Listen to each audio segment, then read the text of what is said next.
Oh, hello. It's so good actually to be at this conference. For the first time in 5 years, I haven't been overseas organizing or otherwise running around trying to get interviews for podcasts at this convention. So I've sat here and watched everyone talk, and it's been really good, every single one. So thank you very much for everyone who's talked and listened. It's been great already, so I really want to thank you for that. I think I'm possibly the youngest person to speak this weekend. And because of that, I'm going to add a bit of millennial energy to things and take a selfie with everyone, if that's okay. So look like you're having fun, all right? Yay! All right, that's suitably cheesy. Thank you for indulging me. All right, so yeah, just a little bit about myself. My name's Ross, obviously. Some of you may know me already and might be friends with me and hopefully future friends.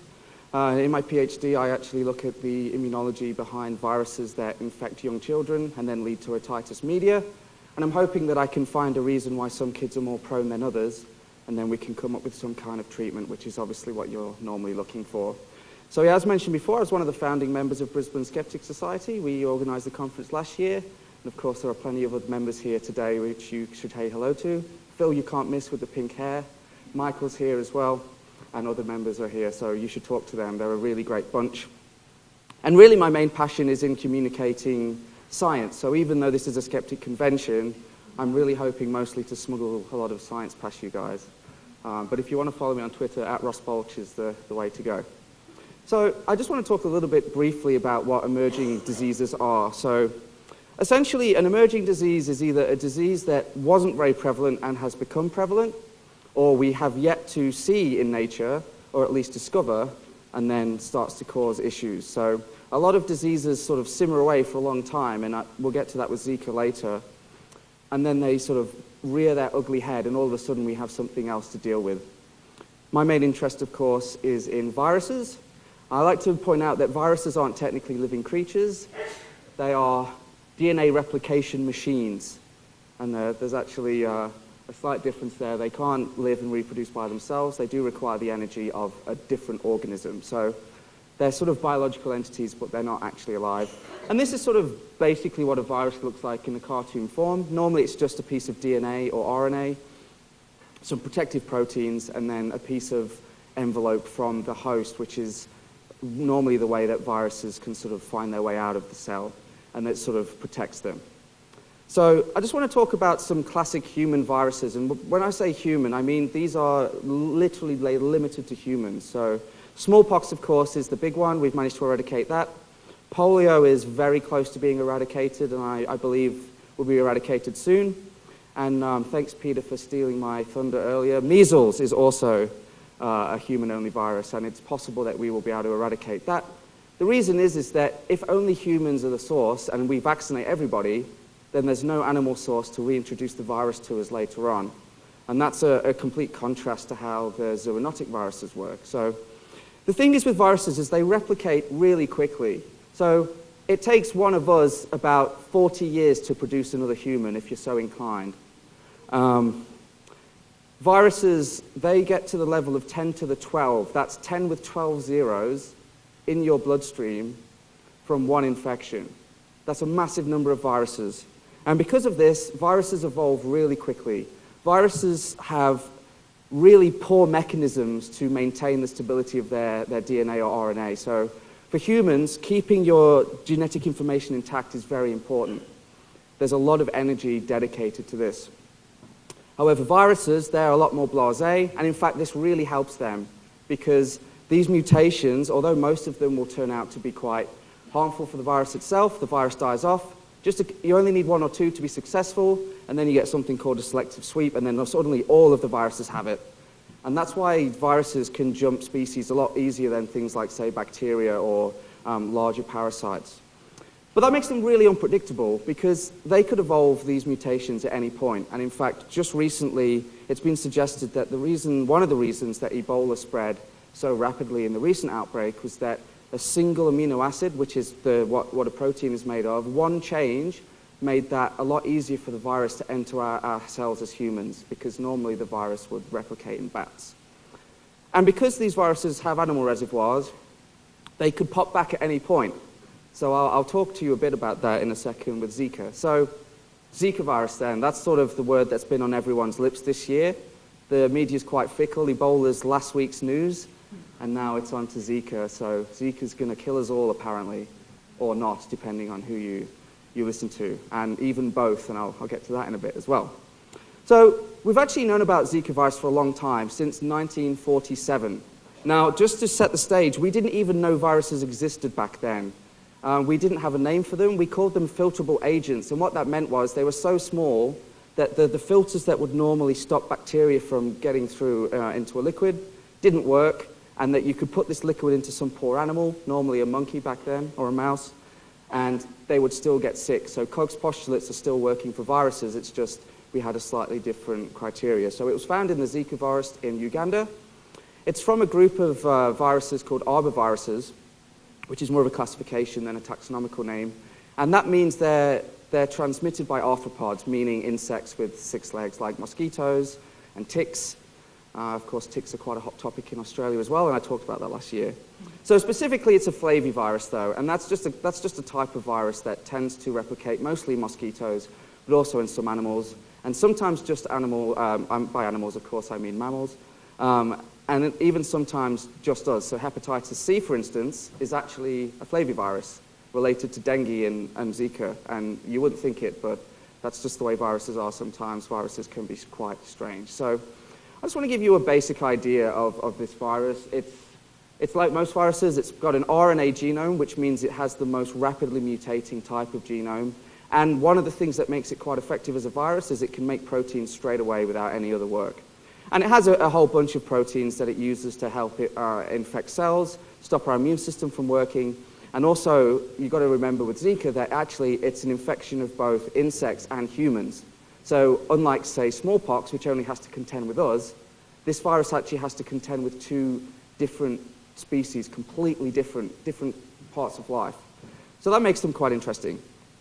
And these kind of viruses typically come from what we call a sylvatic cycle, and that literally means from the forest. So typically there are primates in the forest which are infected with these viruses, and normally that's the cycle. It goes from mosquito to the forest animal. And then occasionally we get these breakouts, and this is the mystery, and we still don't know why this happens, into humans. And if the right circumstances occur, human to mosquito, back to human transmission occurs. And one of the things I looked into in my honors year last year was that we call mosquitoes the vector for this disease. And mosquitoes aren't the vector. We are the vector for this disease. So mosquitoes can only travel around 300 meters in their lifetime, which means that in a lot of places where these viruses are common, there's no way that the virus would be able to spread unless humans were walking around. So we're infecting mosquitoes. We're the bad guys here, so please remember that. Well, let's talk about Zika then, because obviously none of you have even heard of Zika virus until this year. I hadn't, and I was literally studying flaviviruses last year. So in 2015, as someone studying this family of viruses, I had no idea this virus even existed. Now it's all over South America, parts of North America, although they've greatly exaggerated that on this little map. I won't say too much more because it's going to ruin a joke later. It's some of the islands in Polynesia. So I've got this here. This is the symptoms of dengue fever. The reason I talk about dengue is that Zika and dengue are very closely related. And that's actually quite interesting because it makes some of the aspects of Zika quite tantalizing because of the quite big differences. So the reason we don't really know much about Zika is that in the past, Zika hasn't really been that much of a problem. In fact, a lot of people have been shown to have antibodies to this disease, which means at some point they've been infected, but they've had no symptoms, and they've seroconverted, and now they're immune. So that means that they have a really nice antibody response. Of course, that's what vaccination is for as well. Whereas dengue, on the other hand, can cause some really quite severe symptoms. So dengue kills on an order of 300,000 odd people a year. We estimate that there are 360 million dengue infections each year in the world. That's each year. So it just gives you the idea of the scope of some of these viruses. And I won't speculate too much as to why Zika has appeared now, because as I said earlier, it's hard for us to tell. So we wouldn't really care about Zika that much, except for this, which is, I actually decided on purpose to do a cartoon version of this diagram because the the actual human pictures are quite distressing, and not everyone wants to see that. So microcephaly is the reason that Zika has become a hot topic. And of course, microcephaly is essentially when the brain of a baby doesn't develop to its proper size, and the skull correspondingly grows smaller as well. And we actually have some pretty interesting reasons as to why we think that's happening, and I'll go into that later. Because we're at a skeptic conference and not sort of a science conference or public conference, I actually want to break the fourth wall a little and basically tell you a bit about how I put this whole talk together, because I want any of you to be able to do the same thing. If you've thought it's not for you, I guarantee it's for you. I wrote this on my iPad on Friday during Skepticam, so don't judge me, but you can do this if you want. So I had to read an ungodly amount of natural news articles to put this together. It's actually my favorite source of pseudoscience news, and it was really quite distressing for me, honestly. Oh, thank you, yeah. It was very harrowing, I do appreciate that. Of course, the other place you can look for these kinds of things is Snopes. Snopes is great because they're like a catalogue of whatever the current woo is at the moment. And most of the time, they do a pretty good job of finding the source of myths, which is really important because it's very easy as a skeptic, and I think Peter Bowditch was sort of talking about this earlier, to do a straw man, where you've seen an article, and it's some kind of myth, and you respond to that. But what you might not realize is that you're not actually responding to the myth, you're responding to what some journalist thinks the myth is, whereas Snopes very often gets to the bottom of it. So if you can find the origin of the myth, you might actually respond to what's really being said and not some caricature that the media's put up. But obviously I don't sort of rely on Snopes to give me my information. I have to look in other places. Of course, science-based medicine is a really great resource. Although having said that, as much as I trust people like Dr. Novella and Harriet here, I do have to go further than that a lot of the time and try and look into the actual papers themselves. Just as an aside, I don't know if you can see that, but that right there is the value $10 for this magazine. And does anyone know how much it costs for a member of the public to view one article of this magazine for 2 or 3 days? It's $30 roughly, yeah.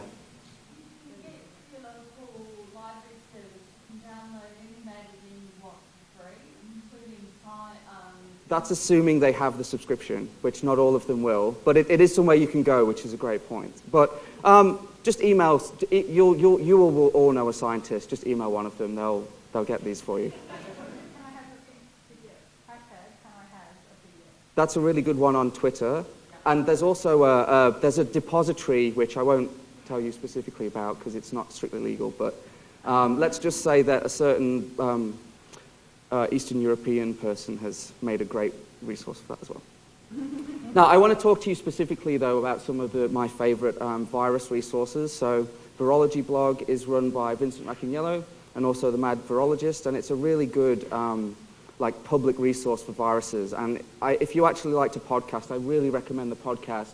They spend over an hour a week talking about viruses in some detail, and you can really learn a lot. And it's quite scientific, but they'll make it accessible to you. So I did promise you we'd talk about some myths, so we should probably do that. No, it's Alex Jones. So can anyone guess the first myth based on this? Anyone? You're preempting me a little. All right. So GM mosquitoes, they've been released by Oxitec in 2012, and they are absolutely fascinating. So the way they work is that they're encoded for a gene, and these are specifically male mosquitoes. This gene, basically what it does is it replicates, it's expressed a lot, it's produced a lot, and it overwhelms everything else, which means that when these mosquitoes are going from larvae to adults, they just don't have the available energy to be able to reproduce and go to adulthood, because all of the transcriptional machinery, which is basically the word for the protein factories, is completely overwhelmed by this protein, unless you use tetracycline, which is an antibiotic. And that's how they do it in the lab. So previous mosquitoes have actually been produced by just spamming them with radiation, but the problem with that is they're then less fit. So they go out into the environment and they die, and they actually don't help reduce mosquito populations because they never make it. Whereas these have been really effective. So essentially, if you want them to survive, you add tetracycline, Once you release them into the wild, you take that away. And this has been really effective. So don't look too closely at the figures, but essentially what you can see here is a massive reduction in the number of mosquitoes. And the reason I chose this is it also talks briefly about something called fluorescent mosquitoes. So what I haven't told you yet is that the GM mosquitoes specifically are actually encoded with a gene which makes them grow. So we can track how many of them in the environment. So we know if we're releasing them and they're reproducing. Now, there is a conspiracy theory, of course, that these GM mosquitoes are the reason that Zika has exploded in Brazil. There's a problem with that, as Angie's pointed out. One of them is that male mosquitoes don't bite. They don't bite humans. Females bite humans because they need the blood to reproduce eggs, essentially. So the GM mosquitoes are male. Well, all right, let's say that for some reason, the ones that should have died, they actually did produce offspring, and so there are female mosquitoes now from this lineage. You know, maybe the tetracycline in the environment that we use worked. Well, unfortunately, no, because we know this. I mean, there just isn't enough tetracycline in the environment. So, all right, let's just forget all of that. Somehow, one of these proteins has mutated, and somehow, some way, has made it that Zika virus is more able to replicate in these mosquitoes. They're more likely to transfer it to humans. Well, the chances of that are extremely low, given that the mutation that we put in there essentially makes making any protein really difficult for the mosquito. But let's just say that happened. You know, that's fine. Maybe a very weird series of unfortunate events happened. There's still another problem, and that's that the mosquitoes that were released are nowhere near where all the Zika and microcephaly cases have appeared. And as I already mentioned, 300 meters is the lifetime distance a mosquito will travel. So this doesn't look like a lot, but Brazil is effing huge. So this is a massive distance. So there's no way these mosquitoes have been able to help spread Zika. Quite frankly, they've actually done a really amazing job at reducing the number of mosquitoes. And the reason I say the word amazing is I was extremely skeptical that this would work. And I don't mind admitting that I was wrong, and it does seem to be doing a really good job. So I actually think it's a really cool technology. So next we go to this. This is insecticide spraying. This particular hypothesis was really popular with anti-GM campaigners and people who hate this particular company, Monsanto. Few of you, I know, Peter, you've disappointed me. All right, there we go, modeled very nicely over there. There is a problem, actually, before we even start. Monsanto has nothing to do with the production of this particular insecticide, pyroxyprofen. I think that's how you say it. So, obviously, that's the big baddie already out of the way. But what about it? You know, it is possible that an insecticide could actually damage us. You know, the fact is that we don't always know what these chemicals are doing.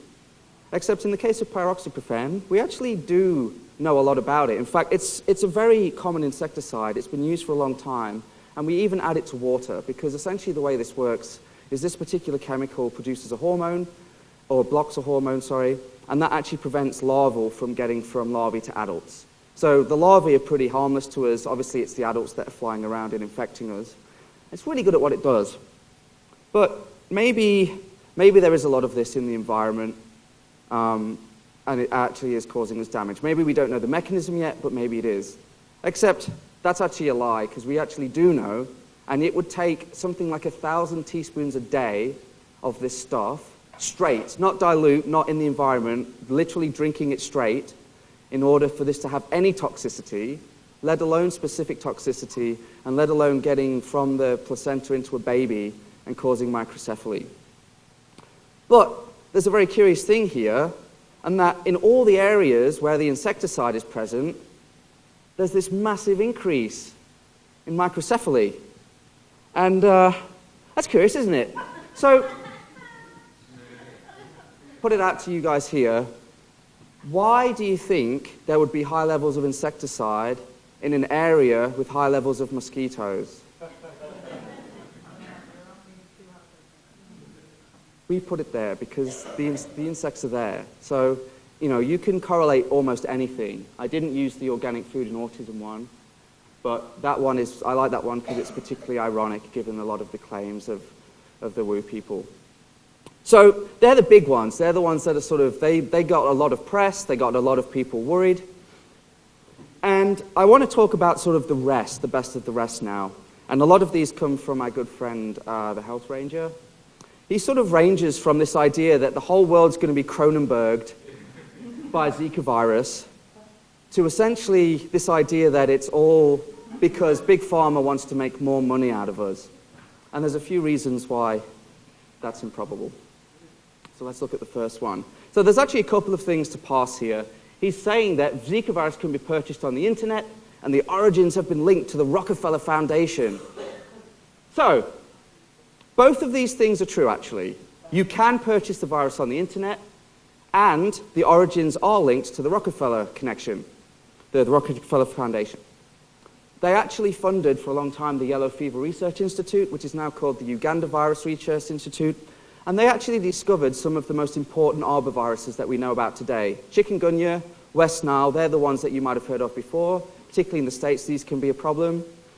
I'm not going to pronounce the one with all of the consonants.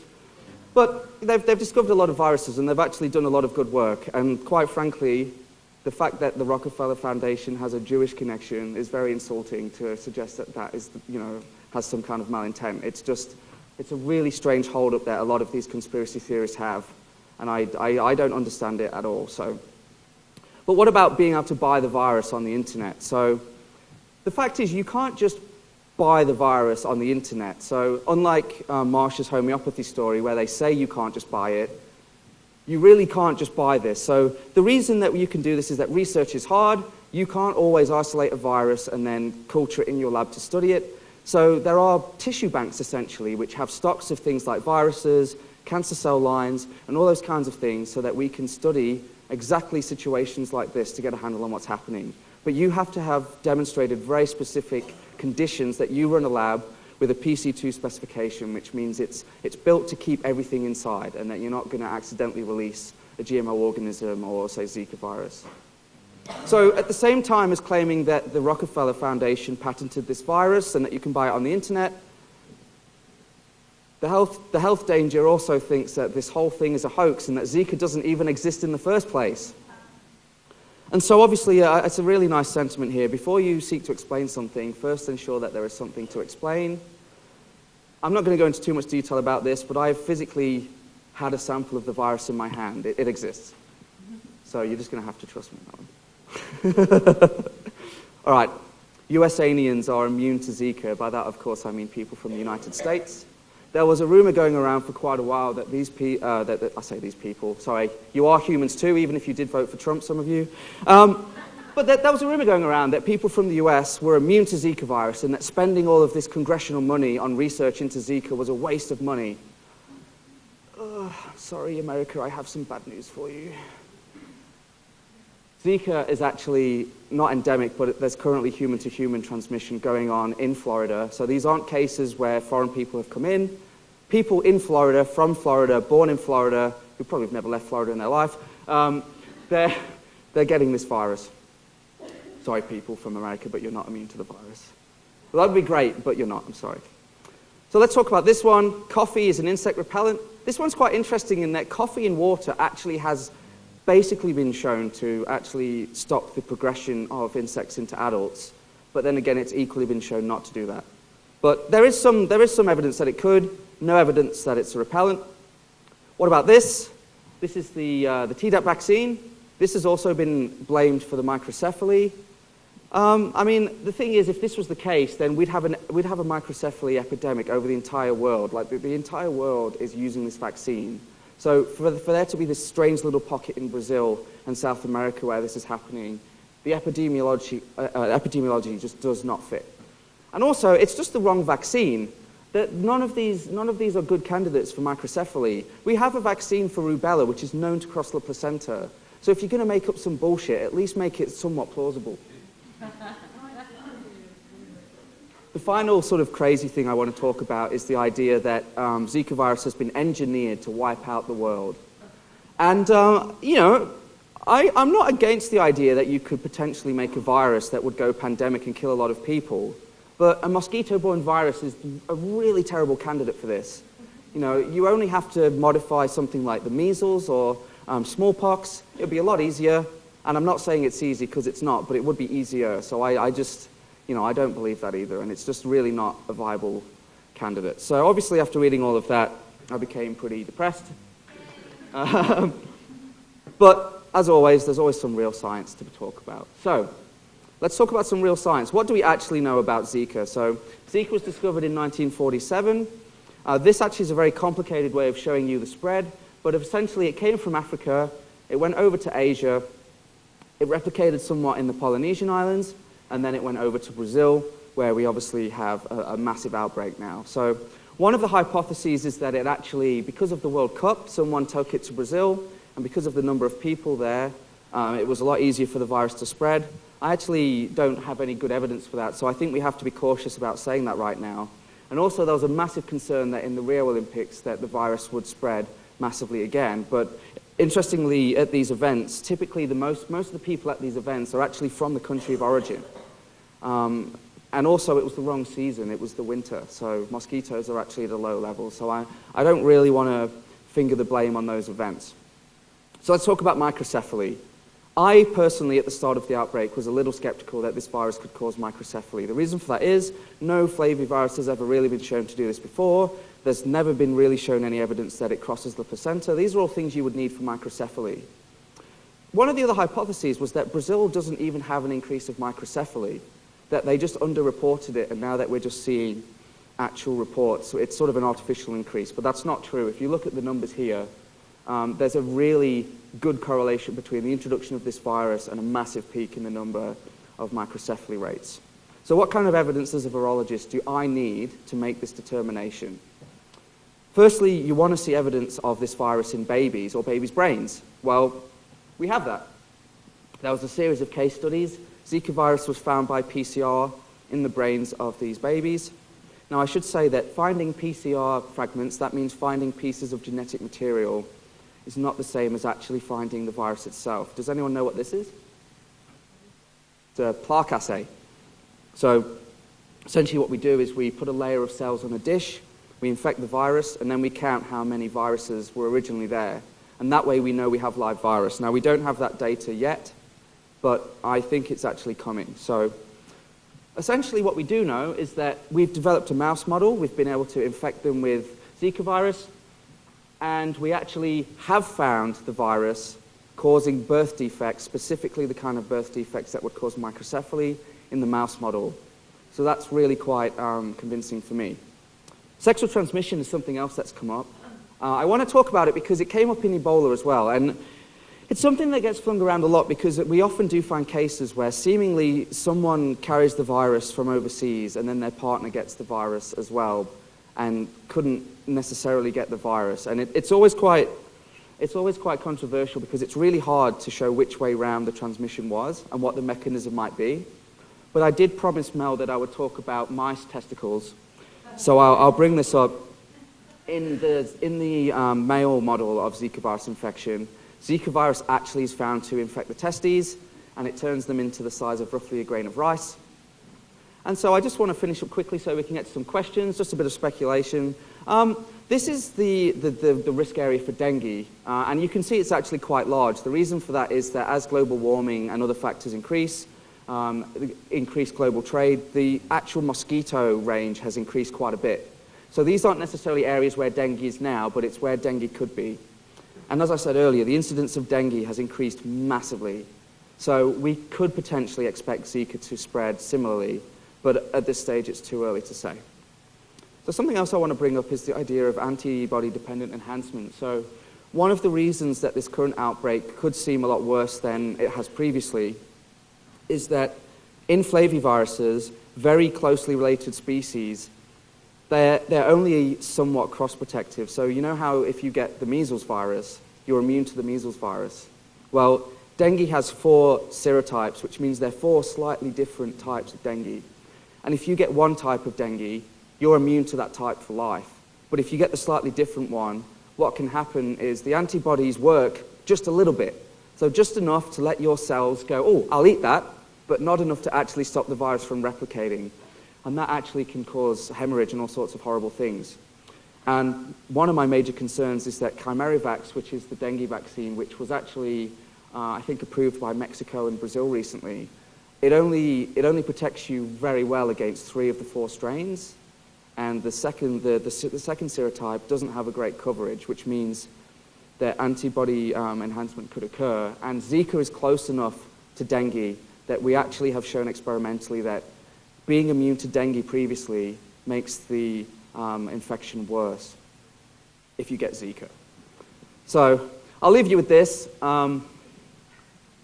This is probably the message that I want to send to you. Essentially, when you're looking at an outbreak, it's easy to be fearful, but if you look at the facts, how many cases have there really been?